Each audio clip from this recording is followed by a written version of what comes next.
So after figuring out in the break that Alan watched 12 full games of rugby league on the television this weekend, I was a couple of games behind. That's insanity. 3 games behind Alan on that count. We're on to the preview and predictions, sponsored by Payroll Central UK Limited. The name kind of tells what they do. They offer outsourced payroll services for all sorts of business across the UK. Get in touch, payroll-central.co.uk. If you mention Super League Pod when you contact them, you can get a month free and a 10% discount. So if you need payroll services for your small or large business, get in touch with them. Right, let's try and fly through our predictions for round 10 of Super League. Because the third Easter game... This one's even more of a lottery. It's a bit of a lottery too, I always think, because you've got players not sure who's got the injuries and that sort of thing.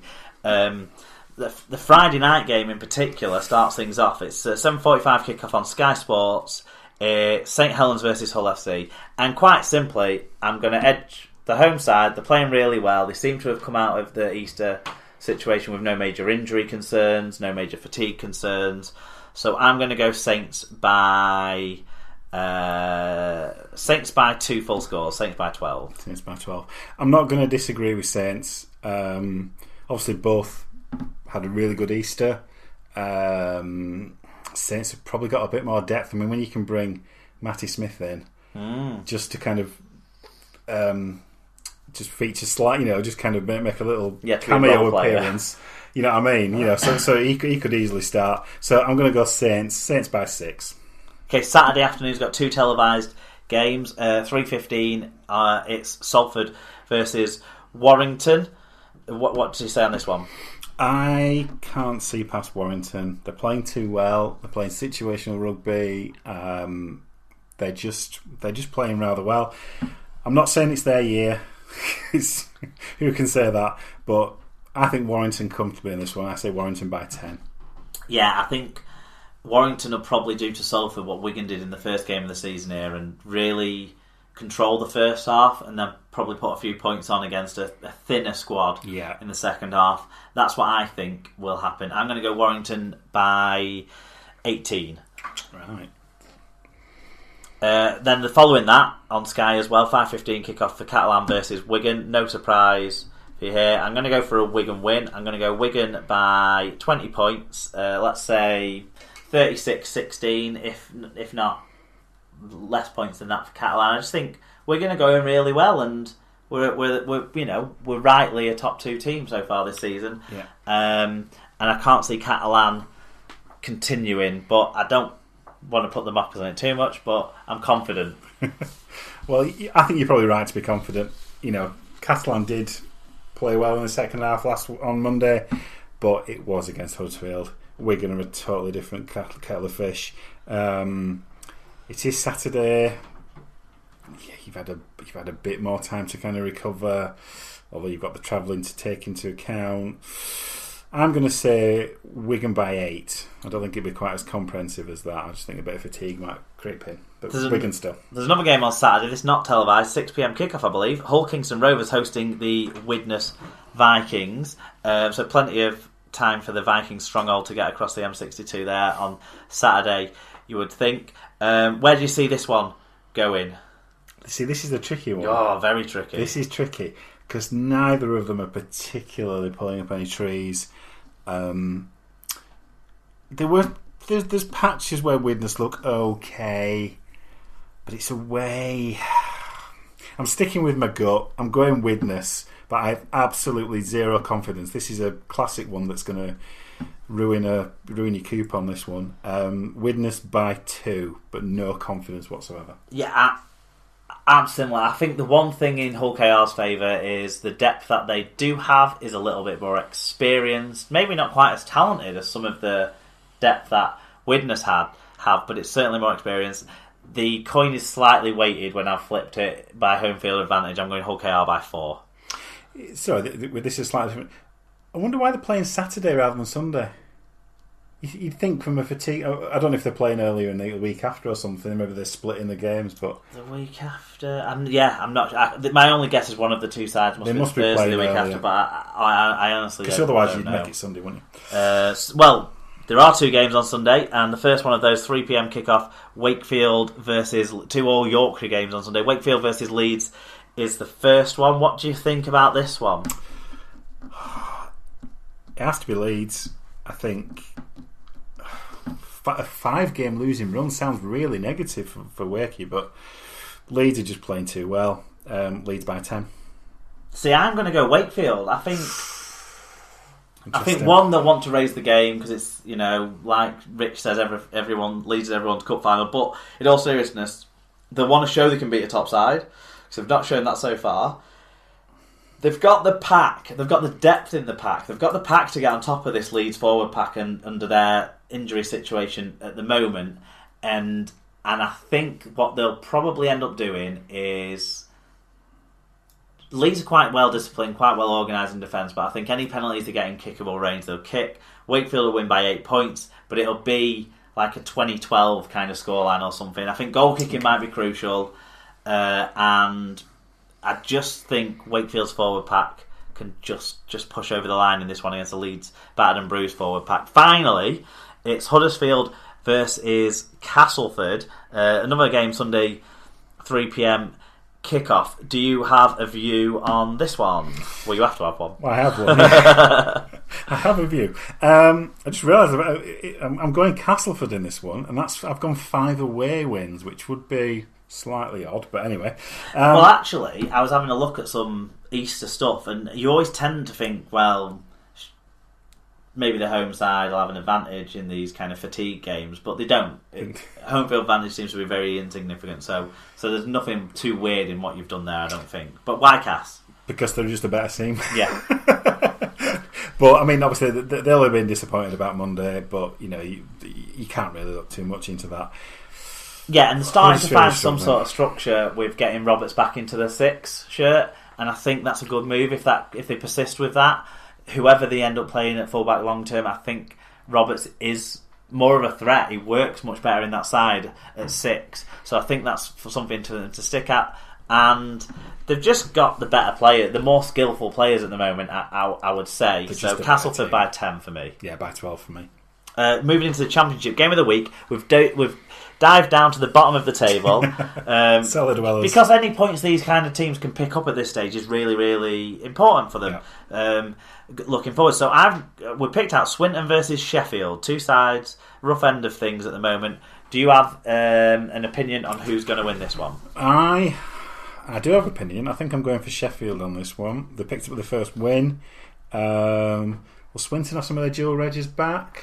Will they be back in this one? Maybe, but maybe not because of it being Catalan game. They might fly a couple of extra players out in the squad. I just have a feeling. But I'll tell you who they might get on dual reg. Tally Matautai, because he's been out.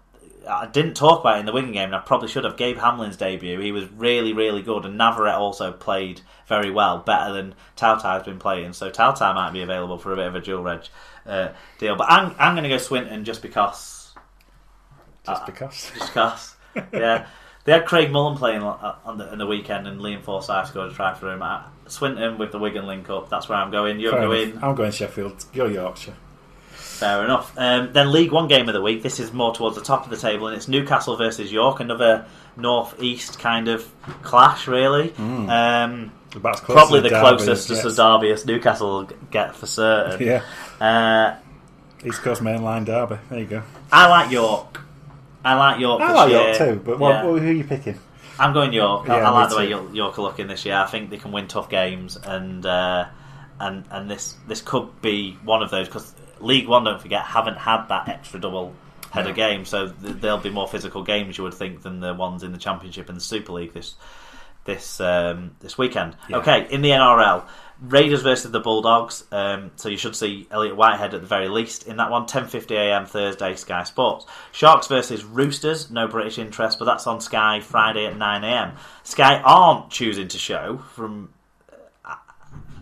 for a reason that I don't understand. The Dragons versus the Rabbitohs, which was the biggest Brit game going. 10:50 a.m. if you've got the Watch NRL app for that. West Tigers versus Storm, 6 a.m. Saturday, Sky. Titans versus Sea Eagles, 5 a.m. Sunday in case Joe Greenwood gets a gig, but I wouldn't be setting your alarm clocks sleeping on just to watch Joe Greenwood potentially carrying water onto the field or a kick into here and there. So that rounds up our preview and predictions. Pretty swift one this week because we really don't know what's going to happen in those Super League games. There could be 1,000,000 points in them all, there could be no points in them all. So we're going to move on to wrapping up the show. Double quiz time again, very exciting, and our recommendations all coming up for you after this.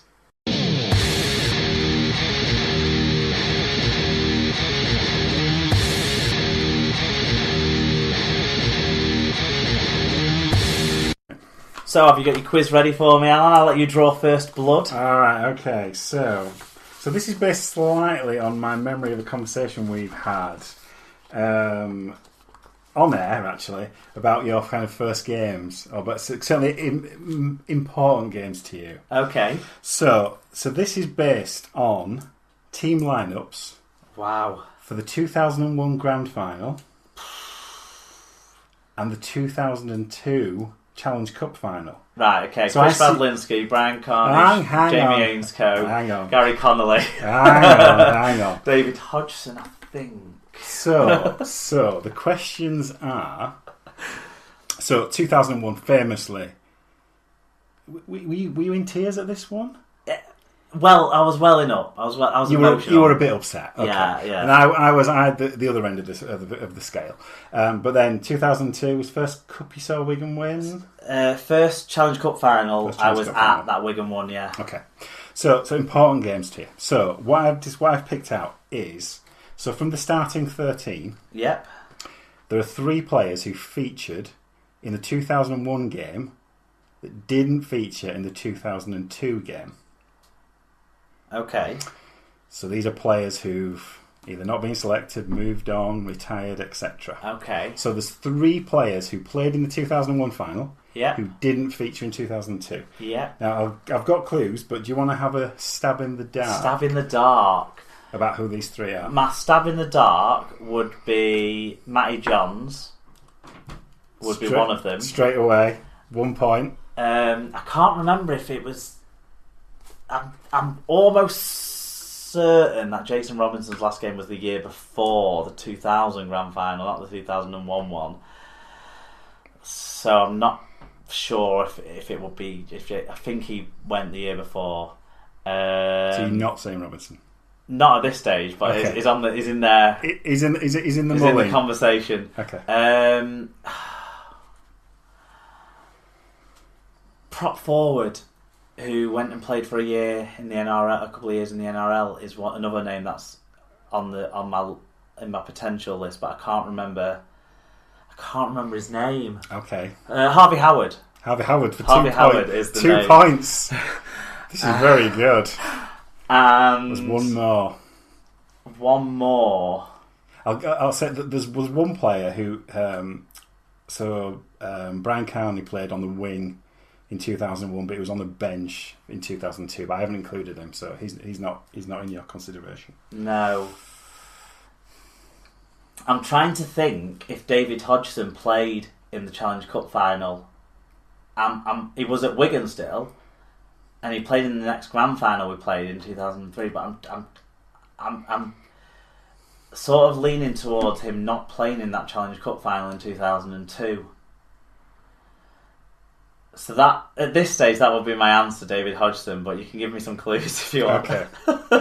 It's not Hodgson. No. Hodgson was on the bench in 2002 final, but he didn't start. Right. Okay.